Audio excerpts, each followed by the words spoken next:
हमारे व्यस्त जीवन में ईश्वर की आवाज़। हमारे जीवन में मूलतः हर समय दो तरह की परिस्थितियां आती हैं। एक होती है अनुकूल परिस्थिति, फेवरेबल सिचुएशन, और दूसरी होती है विपरीत परिस्थिति, अनफेवरेबल सिचुएशन। यह हमारे लिए महत्वपूर्ण बात है कि हम विपरीत परिस्थिति में कैसे व्यवहार करते हैं। विपरीत परिस्थिति में उच्च दबाव बनता है। उच्च दबाव के कारण ही लकड़ी कोयला बन जाता है और विशेष दबाव के कारण कोयला ही हीरा बन जाता है। दबाव झेलने की क्षमता की बात है। जोसेफ हीरा है, कठिनाई के खदान से निकला है। 14वां सामान्य सप्ताह 12 जुलाई 2023 बुधवार, उत्पत्ति ग्रंथ अध्याय 41 पद संख्याएं 55 से 57, अध्याय 42 पद संख्याएं 5 से 7 तथा 17 से 24 तक, और संत मती का सुसमाचार अध्याय 10 पद संख्याएं 1 से 7 तक।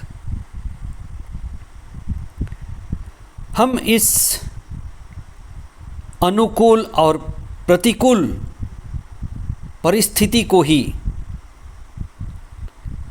घटनाओं में समझ सकते हैं कि दो तरह की घटनाओं से हमारा जीवन भरा पड़ा है। एक तो शुभ घटना, अच्छी घटना, और दूसरी है अनहोनी घटना या दुर्घटना, बुरी घटनाएं। अगर हम मूल्यांकन करें तो हम पाएंगे कि विपरीत परिस्थितियां,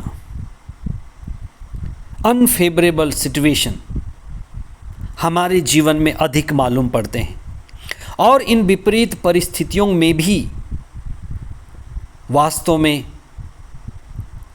हम आगे बढ़ते रहे हैं, और विपरीत परिस्थितियां ही हमें परिपक्व बनाए हैं।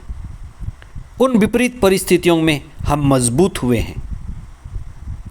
जिसे हम प्रतिकूल परिस्थिति कहते हैं, बुरे दिन कहते हैं, चुनौतियों से भरा हुआ दिन कहते हैं, परीक्षाओं के दिन कहते हैं, लेकिन हकीकत तो यह है कि इस विपरीत परिस्थितियों में ही हम प्रगति किए हैं। विपरीत परिस्थिति में कुछ लोग जो कमज़ोर हैं, अयोग्य हैं, निकम्मे हैं, वे बिखर जाते हैं।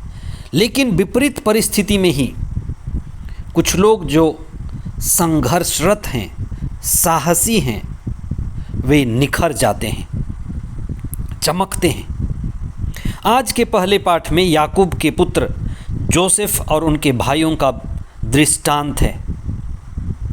दृष्टांत ऐसी कहानी जहां कहानी खत्म होती है और वहीं प्रज्ञा शुरू होती है, दिव्य ज्ञान की आँख खुलती है। जहाँ चुनौती है, कठिनाई है, बुरी परिस्थितियाँ हैं या संघर्षों से भरा जीवन है,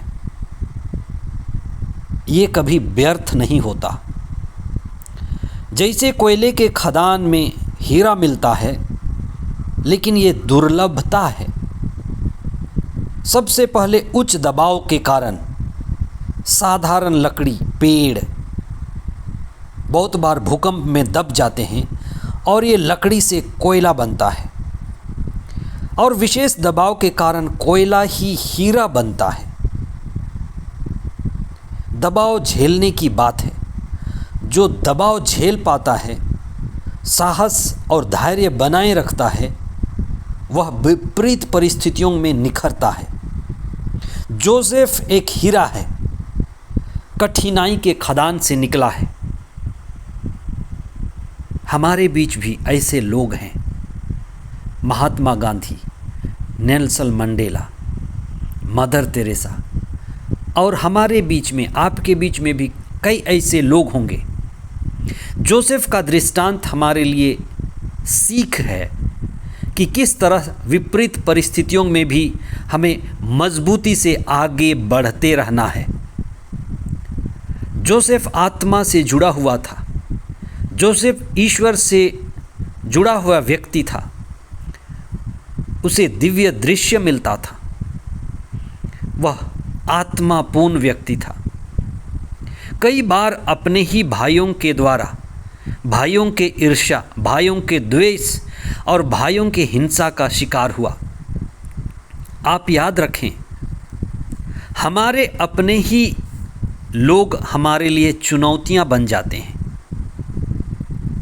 दूर के नहीं, अपने ही रिश्तेदार, अपने ही कुटुंब, अपने ही संबंधी हमारे विपरीत खड़े होते हैं और बहुत बार उनसे ही हमें अधिक संघर्ष करना पड़ता है और अधिक कष्ट मिलते हैं। ऐसे वक्त आप धैर्य बनाए रखें, प्रार्थना करें और निराश न हों, मजबूती के साथ आगे बढ़ें। हर किसी के साथ ऐसा होता है और ऐसी परिस्थिति में हमें याद रखनी है, विशेष करके पहली बात, कि परिस्थिति कैसी भी हो,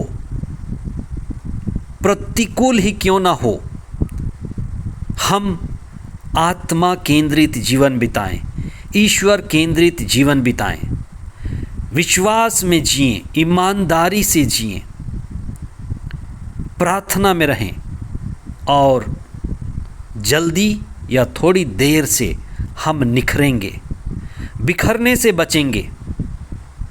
केवल खाने से शक्ति नहीं आती।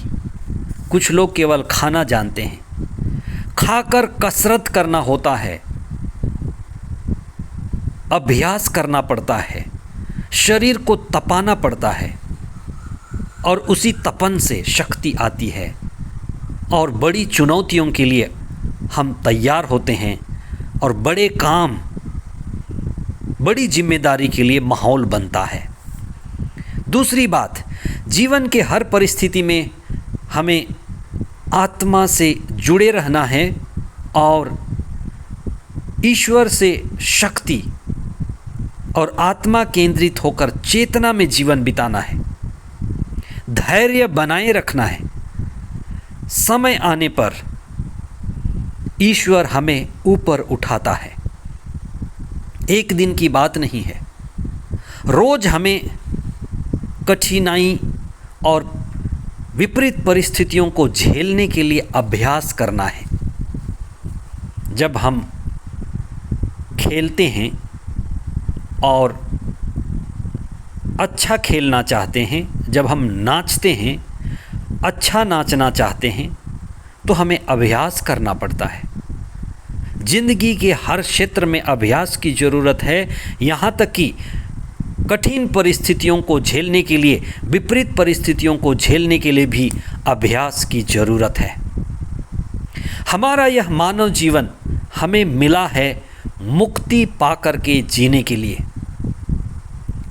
हम प्रार्थना करते हैं, प्रभु के पास जाते हैं। हम याद रखें कि हमें सच्चाई के मार्ग में, मुक्ति के मार्ग में, ईमानदारी के मार्ग में बढ़ना है। जो भी हमारे अंदर दुष्टता है, दुर्बलता है, बेईमानी है, कमज़ोरी है, उस पर हमें लगातार काम करना है। इसी के लिए हमें ये जीवन मिला है, मौका मिला है।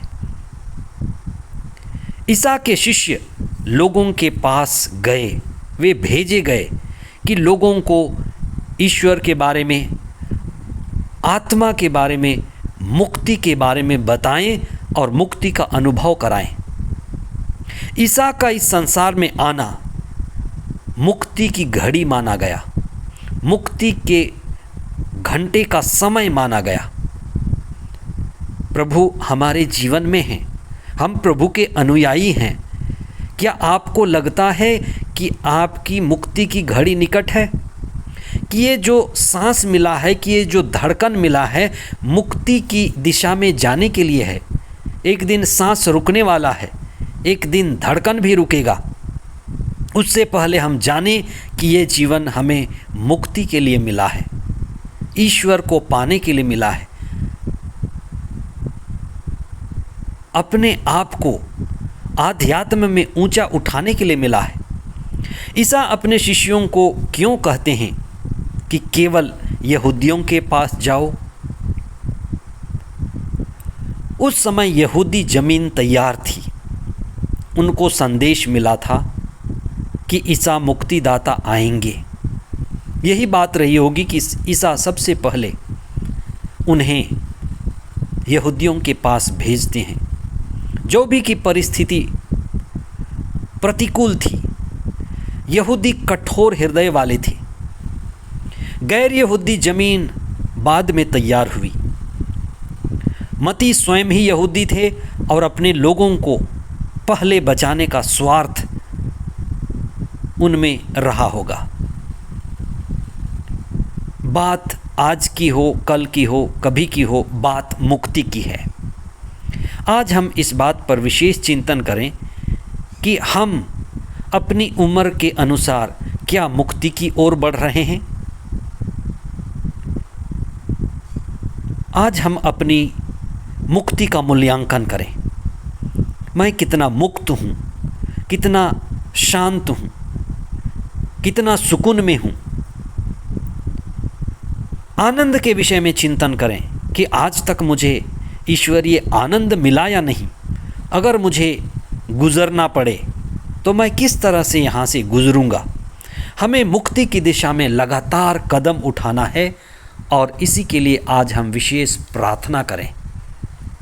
मुक्ति का समय है। अनंत जीवन और आध्यात्मिक जीवन में, आत्मिक जीवन में ऊंचे उठने का समय है। पवित्र आत्मा हमारी सहायता करे, पवित्र आत्मा हमें प्रज्ञा प्रदान करे और हम ईश्वर की ओर, आत्मा की ओर गति करें। आमीन।